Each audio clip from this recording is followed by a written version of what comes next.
Rajan TV ప్రేక్షకులకు నమస్తే. చలికాలంలో పెరుగు తినొద్దా? ఇదొక స్టోరీ నమస్తే తెలంగాణలో వచ్చింది. చలికాలంలో పెరుగు తినొద్దా అనే అంశాన్ని ఈ స్టోరీలో చూద్దాం. ఉడుకన్నం మీద అపారమైన ప్రేమ శీతాకాలంలో వస్తుంది. పొగలు కక్కే ఛాయతో దోస్తాన ఇప్పుడే ఎక్కువ అవుతుంది. నూనెలోంచి నేరుగా నోట్లోకి వెళ్తున్నాయేమో అన్నట్లుగా ఉంటుంది. వేడి వేడి బజ్జీల పరిస్థితి. అందుకే ఈ సమయంలో సాధారణంగా చల్లకు చెల్లుచిటి ఇచ్చేస్తాం. పెరుగంటేనే పరుగందుకుంటాం. దహి తింటే కఫం పెరుగుతుందని నమ్మకం దీనికి తోడవడంతో ఉష్ణోగ్రతలతో పాటే దీనికి డిమాండ్ పడిపోతుంది. అందుట్లోనూ రాత్రిపూట పెరుగు అసలు తినొద్దని ఆయుర్వేదం చెప్పిందంటూ సర్టిఫికెట్లు ఇచ్చేస్తాం. కానీ అందులో పెద్దగా నిజం లేదని చెబుతున్నారు నవతరం పోషకాహార నిపుణులు. పెరుగులో పోషకాలు పుష్కలంగా ఉంటాయి. ఇవి రోగనిరోధక శక్తిని పెంచడంలో ఎంతగానో తోడ్పడతాయి. చల్లటి వాతావరణంలో రోగాలు దాడి చేసే సమయంలో శరీరానికి పెరుగు ఎంతో అవసరం అని పేర్కొన్నారు. పెరుగు ప్రోబయాటిక్స్గా పనిచేస్తాయి. ఈ ప్రోబయాటిక్స్ చాలా ఇంపార్టెంట్. కడుపులో, పొట్టలో, ఎనర్జీలో, అన్నిటికీ పొట్టలో ఉన్న బ్యాక్టీరియా వృద్ధికి తోడ్పడుతుంది.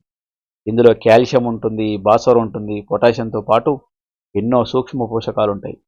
కాల్షియంతో బోన్లు బాగుంటాయి, పొటాషియంతో డయాబెటిక్ బీపీలు రాకుండా, భాస్వరం ఇది కూడా బోన్స్కు చాలా, జీర్ణాశయ ఆరోగ్యానికి, ఎముకలు బలంగా ఉండేందుకు ఇవి చాలా సహకరిస్తాయి. అందుకే పెరుగు తరచుగా తినాల్సిందే.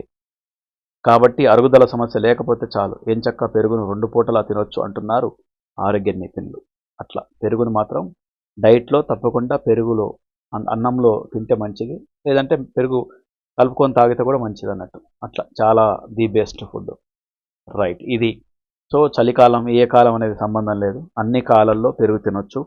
పెరుగుని కొద్దిగా మజ్జిగలాగా కొద్దిగా నీరు పోసి అటు అనుకొని తాగితే కూడా మంచిదే అని అనేక అధ్యాయాల్లో తేలుతుంది. ఇది నేను చెప్పేది కాదు, ఈ పేపర్లో వచ్చినట్టుగా కటింగ్స్లో వివిధ అధ్యయనాల్లో తేలిన అంశాన్ని రాస్తున్నారు.